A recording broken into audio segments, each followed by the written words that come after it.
Hello friends, આયુર્વેદિક ઔષધીય વનસ્પતિના આજના એપિસોડમાં આપણે સરગવા વિશેની માહિતી મેળવીશું. આપ સૌ સરગવાના પાન એની સિંગથી માહિતગાર છો જ. સરગવાની સિંગનો આપણે સૌ ઘણી બધી વાર ઘણી બધી જગ્યાએ ઉપયોગ કરીએ છીએ. પણ શું તમે જાણો છો, સરગવાના પાન એ અમૃત તુલ્ય છે. એન્ટીઓક્સિડન્ટ, એન્ટી ઇન્ફ્લામેટરી, એન્ટીબાયોટિક અને એન્ટીબેક્ટેરિયલ આ બધી જ પ્રોપર્ટીથી ભરપૂર આ સરગવાના નિર્દોષ પાન 300થી વધારે રોગોમાં આપણા શરીરને ફાયદાકારક છે.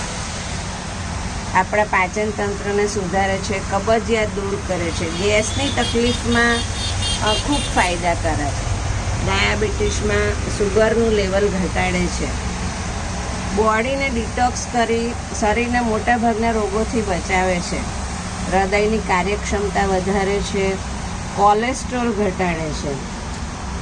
આજકાલ પીસીઓડી જે બહેનોમાં થતો રોગ છે તેમાં પણ આ પાંદડા એ ભરપૂર ફાયદો કરે છે. તમે આ પાંદડાનો લીલો અથવા સૂકવીને કોઈ પણ રીતે ઉપયોગ કરી શકો છો. લીલા પાંદડાનો ઉપયોગ કરવો હોય તો તમે ધાણાની જેમ દાળ, શાક, ચટણી બનાવીને અથવા તો આ પાંદડાને ટામેટાં, કાંદા નાખીને ભાજી બનાવીને પણ ઉપયોગ કરી શકો છો. આ પાંદડા જો તમે સુકાવી દો છો તો આ પાંદડાનો પાવડર તમે છાશનો મસાલો બનાવો એમાં નાખી શકો છો.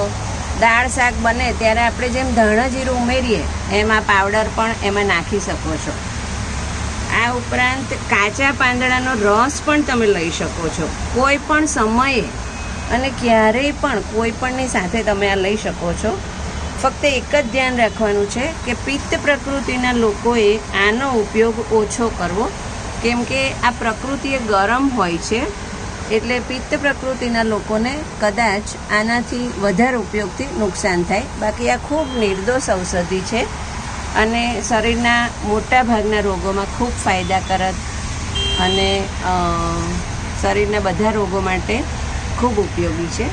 આશા છે આપ આ સરગવાના પાનનો ઉપયોગ કરી શરીરને સ્વસ્થ રાખી નિરોગી રહેશો. Thank you.